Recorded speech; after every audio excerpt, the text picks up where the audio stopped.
Est-ce que ton petit ange s'est déjà transformé en castafiore, en bacon éparpillé par terre, en chamallow tout flagada? Si tu as déjà vécu ces moments dignes du plus grand des spectacles, alors tu es au bon endroit. Aujourd'hui, je vais te présenter non seulement 10 solutions classiques pour gérer la frustration, les crises de colère, les caprices, mais aussi mes astuces inédites qui vont révolutionner ta vie de maman.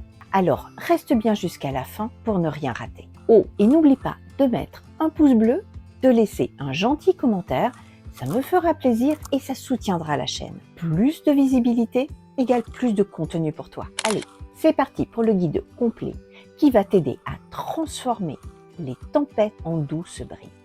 Alors, la première solution, c'est la communication ouverte. Tu vas dégommer ces crises en encourageant ton enfant à s'exprimer sans filtre. Organise un espace où ses émotions peuvent s'exprimer sans jugement. C'est la clé. La deuxième solution, la compétence émotionnelle. Apprends-lui à décoder ses émotions, comme un petit détective des sentiments. Ça peut l'aider à dompter ses frustrations. Je t'indiquerai en description de cette vidéo des livres très intéressants qui peuvent t'aider sur ce point. Le troisième point, des limites claires. Un peu de structure, ça ne fait pas de mal. Des règles bien définies pour que ton enfant sache très exactement à quoi s'attendre. Quatrième point, des alternatives. Plutôt que de dire non, propose-lui des options. Donne-lui un petit sentiment de contrôle qui fera toute la différence. Le cinquième point, l'autonomie. Responsabilité. À chaque âge, sa mission. C'est ce qui va renforcer son indépendance et, dans le même temps, diminuer sa frustration. L'empathie. Montre-lui que tu comprends ses sentiments, que tu comprends sa frustration, sa colère. Ça va le rassurer et il va se sentir soutenu et accompagné. Cette empathie peut t'aider à calmer les tempêtes émotionnelles. Le septième point, l'humour. Bah oui, un soupçon d'humour pour détourner l'attention de sa frustration. Il vaut mieux des rires que des cris. C'est imparable. Et puis, en huitième point, les techniques de relaxation. Apprends-lui à se relaxer. Montre-lui comment faire des respirations profondes. Incite-le et aide-le à avoir des moments de calme qui vont également te calmer d'ailleurs.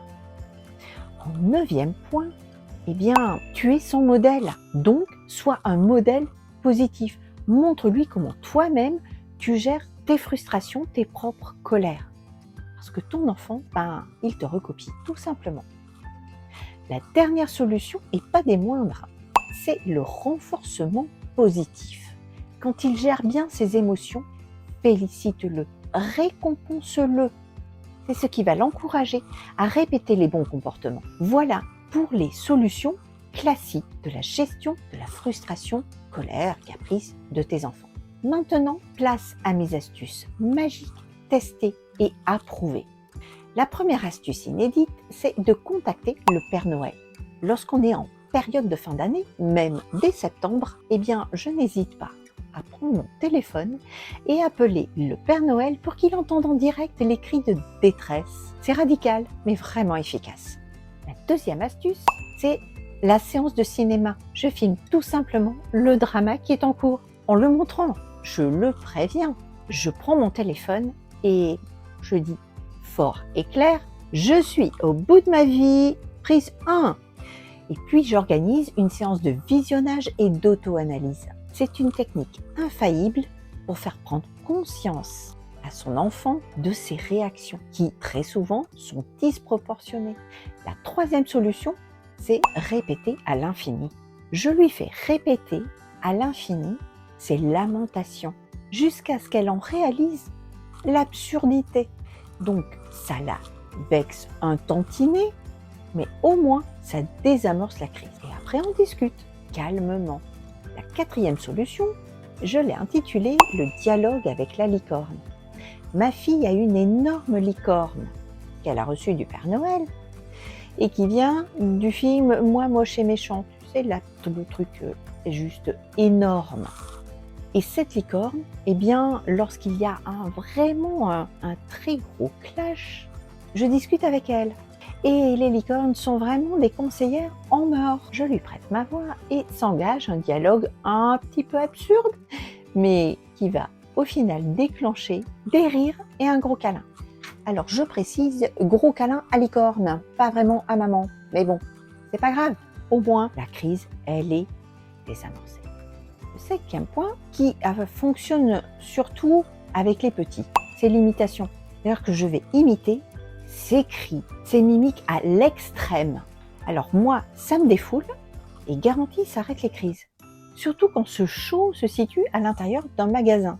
Bon, faut pas craindre le regard des passants, mais de mon expérience, tu as surtout droit à des clins d'œil et des sourires complices. Crois-moi, ça vaut le coup d'essayer. Une sixième astuce, ce sont les oreilles qui se ferment. Lorsque ma fille se met à crier de façon hystérique pour réclamer ou pour se plaindre, eh bien, je n'en l'entends plus. Et si elle persiste, eh bien, je lui dis tout simplement « Ma chérie, je suis désolée, mais quand tu cries, mes oreilles se ferment et je n'entends rien. » Et là, eh bien, c'est magique. Elle baisse tout de suite d'un ton et on peut discuter calmement.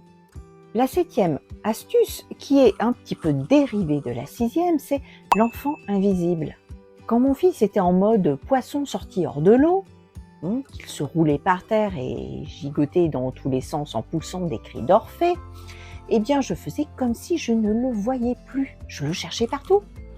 Où es-tu mon cœur? Je ne te vois pas. Ouh! Je tirais les rideaux, je regardais sous les tables, je cherchais dans les autres pièces. Donc inévitablement, il s'arrêtait, d'abord interloqué, et puis après mi-figue, mi-raisin en fait.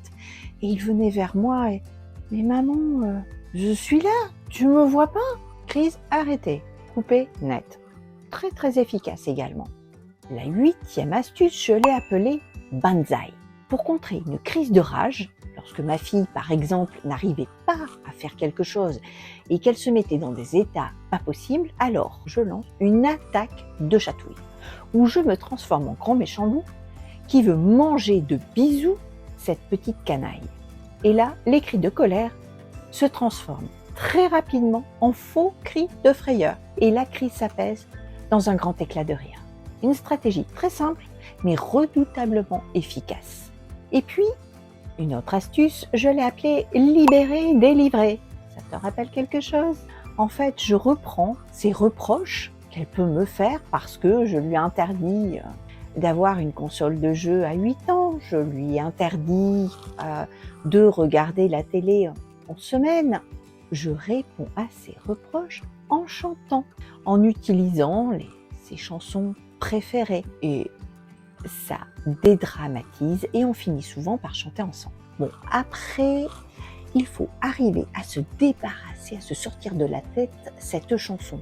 Ça, c'est une autre paire de manches. Mais en tout cas, l'ambiance est revenue au beau fixe. Une autre astuce également, c'est l'opéra à la maison. Lorsque ton enfant est au bout de sa vie, eh bien, je vais me transformer en actrice façon opéra, ou en ayant des monologues un peu comme Cléopâtre dans Astérix et Obélix. Quand les Gaulois arrivent à la cour de Cléopâtre et qu'elle se lève et déclame « Gaulois venus de loin pour m'accabler de haine ». Tu vois un petit peu, histoire de mettre un peu d'humour, un peu de dérision dans la situation dramatique que ton enfant vit. Et la dernière astuce que j'utilise également de temps en temps, le blougi-boulga de mots. Parfois, pour briser la spirale infernale d'une dispute, je vais répondre en mélangeant les mots, en disant tout le contraire, en inversant. Par exemple, elle veut des bonbons, je dis « Ah, bonbons dans les cheveux à la casserole », en employant des accents différents.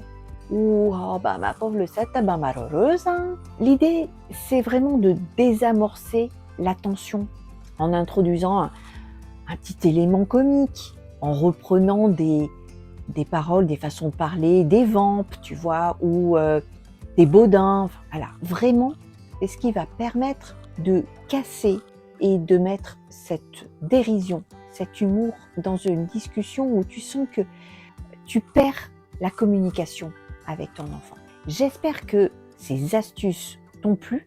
Je t'encourage à les tester, à me dire en commentaire les résultats que tu as obtenus. Merci d'avoir suivi cette vidéo jusqu'au bout. J'espère en tout cas que toutes ces astuces te permettront de retrouver la paix et la sérénité dans ta vie de famille. N'hésite pas à développer ta créativité pour améliorer ta vie. Innove, invente et trouve ta propre magie de maman. Et je te dis à très bientôt pour de nouvelles astuces, pour plus de sérénité et encore plus de paix dans ta vie de super maman.